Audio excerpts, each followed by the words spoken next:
Ժողովուրդ օրաթերթը գրում է. Երեկ երեկոյան իշխանության քաղաքացիական պայմանագիր խմբակցությունը խորհրդարանում ի թիվս այլ հարցերի քննարկել է նաև ազգային ժողովի падգամավոր Անդրանիկ Քոչարյանի վարքը ուսումնասիրող էթիկայի ժամանակավոր հանձնաժողով ստեղծելու մասին հարցը։ Սակայն ժողովուրդ օրաթերթի ԿՊԱ-ական աղբյուրները փոխանցում են, որ Անդրանիկ Քոչարյանը խնդրել է իրեն վերաբերող հարցը հանել օրակարգից, չքննարկել խմբակցության ձևաչափով եւ խոստացել է, որ առաջիկա օրերին ինքը կզրուցի վարչապետ Նիկոլ Փաշինյանի հետ, որից հետո նոր կարող են խմբակցության գործընկերները իր հարցը դնել քննարկման։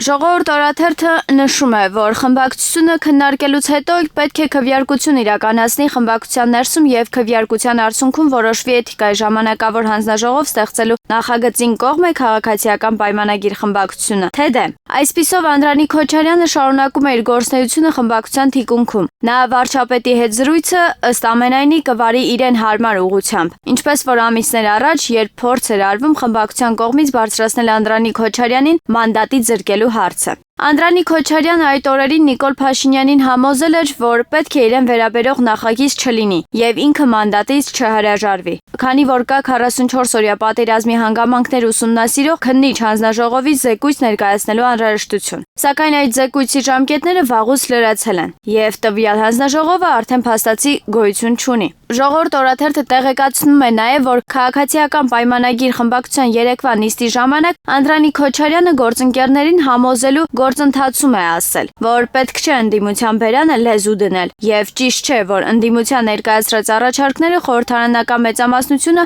ընդունի եւ համաձայնություն տա, էթիկայի հանձնաժողով ձևավորվի, քննելով իր վարքը։ Ամեն ինչ պետք է անել քաղաքական նպատակահարմարության շրջանակում եւ նա ըստ ամենայնի Նիկոլ Փաշինյանին կհամոզի չիրականացնել իր դեմ որևէ քայլ, այդպիսով պահպանելով մանդատը, նաև հնարավորություն չտալով խորհրդարանին քննարկել իր հարցը։ Սա նշանակում է, որ իշխող կուսակցությունը Նիկոլ Փաշինյանի գլխավորությամբ ամբողջությամբ իր վրա կվերցնի Անդրանիկ Քոչարյանի լկտի վարմունքի պատասխանատվությունը։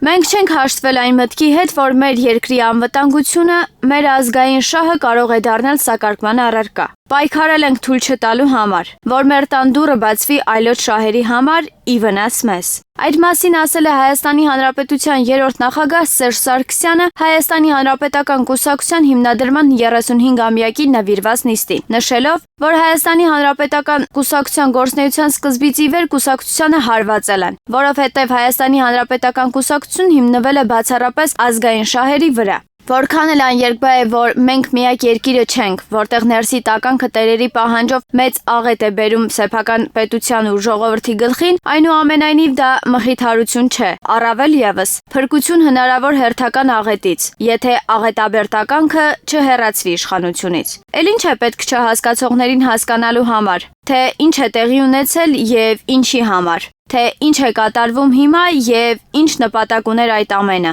եւ թե այդ ինչ ուժեր են, ովքեր են այս ամենի շահառուները, ինչպես են նրանք այսօր եւս խաղում իշխանատենչության մոլուցքով տարված ներսի տարբեր ուժերի հետ, ինչ շահեր են հետապնդում մեր երկրում ու նաեւ ամբողջ տարածաշրջանում։ Ուզում եմ 2018-ի իշխանափոխության գործընթացում այս եւ այն կողմից բոլոր ներգրավվածներին եւ այսօր նորից ողջևորվածներին կրկին հարցնել. Ի վերջո, ինչ ստացաք մեզ մերժելով, ինչի հասակ։ Հիմա ինչ խնդիր եք լուծում տարբեր կողմերից դարձյալ կեղտոտ արշավ ձեռնարկելով իմ եւ մեր քաղաքական թիմի դեմ, իր ելույթում նշել է Սարգսյանը։ Որպես Հայաստանի Հանրապետության 3-րդ նախագահ եւ Հանրապետական կուսակցության ղեկավար, ես վստահաբար ասում եմ, որ ամենից առաջ այսօր մեզ օդ ու ջրի պես անհրաժեշտ են պատվախնդրություն եւ հավատ։ Առաջին հերթին սեփական ուժերի նկատմամբ։ Մենք իրավունք չունենք հուսահատվելու, հոգնելու, առավել ևս ապրելու մեր սովորական բնականon կյանքով, քանի դեռ մեր երկրի ու ժողովրդի համար գոյաբանական վտանգը չենք չեզոքացրել հետևողական, համառ, ծանր աշխատանքի արդյունքում։